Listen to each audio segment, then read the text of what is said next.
Olá, bem-vindos ao Tira Dúvida semanal. Essa semana um pouco mais curtinha, que termina na quarta-feira, porque quinta e sexta-feira são quinta e sexta-feira santas. A gente não tem expediente, então estou antecipando o vídeo de vocês seria colocado na sexta para hoje. Para a minha turma de quinto ano, fica a questão do nosso início de revisão, né? Para a semana que vem, a gente só tem mesmo um ou dois textos de língua portuguesa para a gente terminar. Acho que três textos. Temos também conteúdo de geografia, eu acho ainda, mas as outras disciplinas são todas ok e a gente já vai iniciar a revisão esta semana. Vocês estão recebendo também no planejamento, junto com o planejamento, um questionário de história, que já é de revisão. Semana que vem a gente começa então com história, lendo o texto, resumindo, respondendo essas perguntas para a gente poder fixar o conteúdo. Bom, a gente está estudando em língua portuguesa a parte de interpretação de texto, a parte de ortografia, né? A parte de produção textual e a parte de gramática. A gramática seria a gramática, o uso correto das palavras dentro da língua portuguesa, ok? E a palavra ela tem duas funções diferentes na língua portuguesa. Ela tem a função que ela exerce dentro de uma frase, que a gente chama de função sintática, que vamos ver isso mais à frente. E ela tem o valor dela próprio, sozinho, fora do texto, fora da frase, a sua essência, a sua definição, que é o que a gente chama de classe gramatical. Em língua portuguesa, a gente tem 10 classes gramaticais, 10 classes de palavras. A gente tem os substantivos, os pronomes, adjetivos, os verbos, advérbios, conjunção, interjeição, preposição, numeral e tem os artigos. Esse ano a gente vai começar a revisar muita coisa que viu ano passado e começamos a revisão por substantivos. Já vimos também preposição, já vimos também advérbio, mas vimos mais fortemente o substantivo. O que é substantivo mesmo? É a palavra que dá nome ao ser. Todo nome se remete ao substantivo em gramática. Então, substantivo é a palavra que dá nome ao ser. O substantivo ele possui 9 classificações. E a gente faz essas classificações sempre aos pares.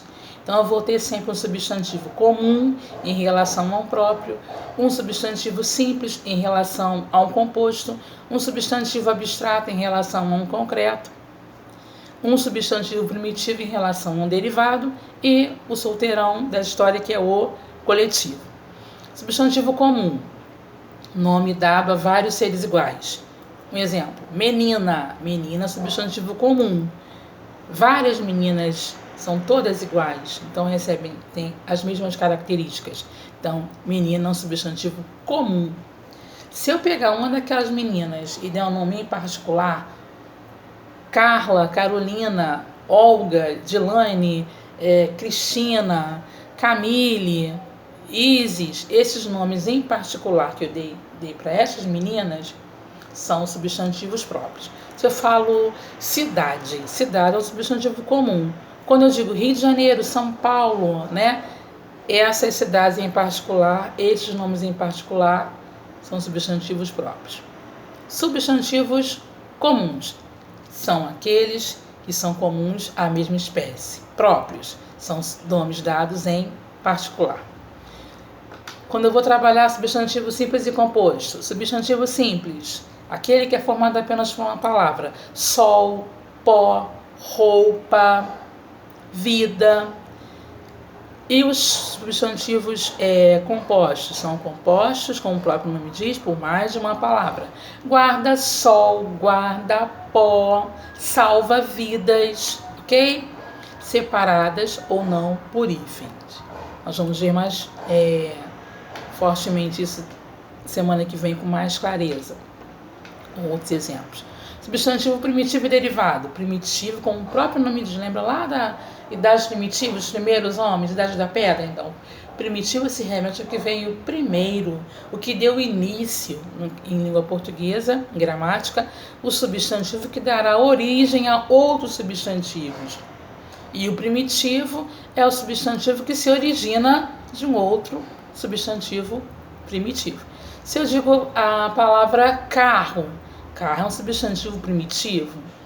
Quais seriam os substantivos derivados da palavra carro? Carroceria, carrinho, carreta, ok? Se eu digo livro, livro é um substantivo primitivo. Quais seriam os substantivos derivados para livro? Livraria, livrinho, livreto, etc. Então, aqui já vimos substantivos comuns e próprios, simples e compostos, primitivos e derivados. Ah, tá, faltou abstrato e concreto. Abstrato, como o próprio nome diz, é que você não consegue pegar. Está relacionado a sentimentos. O amor, a dor, a raiva, a tristeza, a alegria. Tudo que está ligado a sentimentos, você consegue pegar. Falar, a dona Alegria chegou e a dona Tristeza está dormindo. São seres que você não consegue pegar, não consegue ver, apenas sentir, está ligado a sentimentos, tá? Então, esses são os substantivos abstratos. Pedra, cadeira, casa, blusa, óculos, pulseira, anel, estes você consegue ver, consegue pegar, substantivos concretos. E a gente tem os substantivos coletivos. O que são os substantivos coletivos? São aqueles que nomeiam uma coleção de seres iguais. Ah, eu tenho, por exemplo, uma flor. Uma flor sozinha, flor. Se eu tiver várias flores juntas, aí eu vou ter um buquê, um ramalhete, né? Se eu tiver um aluno, aluno, substantivo comum ou simples, eu poderia classificá-lo assim. Se eu tiver vários alunos numa sala, uma classe ou turma, ok? Um animal, animal sozinho, animal, substantivo comum. Se eu tiver vários animais, né? Eu tenho uma fauna. Se eu tiver várias plantas, uma planta só sozinha, planta. Várias plantas de uma região, aí eu tenho uma flora. Ah, eu tenho apenas um inseto. Vamos supor, tem aqui um gafanhoto. Tem aqui, né? Um sozinho, substantivo comum. Um grupo de gafanhotos, uma coleção de gafanhotos, nuvem. Tá bom, gente? Então, essa foi a nossa dica da semana, tá? O nosso Tira Dúvida semanal de hoje. Falamos sobre o substantivo enquanto classe gramatical, certo? Que é a classe de palavras que está ligada ao nome. Substantivo é a palavra que dá nome aos seres. E aí a gente tem aí no nosso caderno, nas nossas anotações, nos nossos registros, feitos nos nossos livros também, falando sobre os substantivos. E aí nós vamos nos utilizar tanto do livro, dos nossos livros didáticos, livro carioca, quanto dessa explicação aí. Ah, tá, sim. E quanto do nosso caderno, né? Que a gente tem as anotações, tem os registros feitos sobre isso. Ok? Então, ó, um beijo. Não se esqueçam nunca, os substantivos são classificados aos pares. Sempre um comum em relação ao próprio, um simples em relação ao composto, primitivo em relação ao derivado, abstrato com relação ao concreto e o solteirão da história, os substantivos coletivos. Então, gente, ó, um bom final de semana, uma semana abençoada para vocês, uma semana linda, uma semana santa cheia de paz. E no domingo, uma feliz e santa Páscoa para vocês. Saudades, tá, crianças? Um grande beijo. E até a próxima!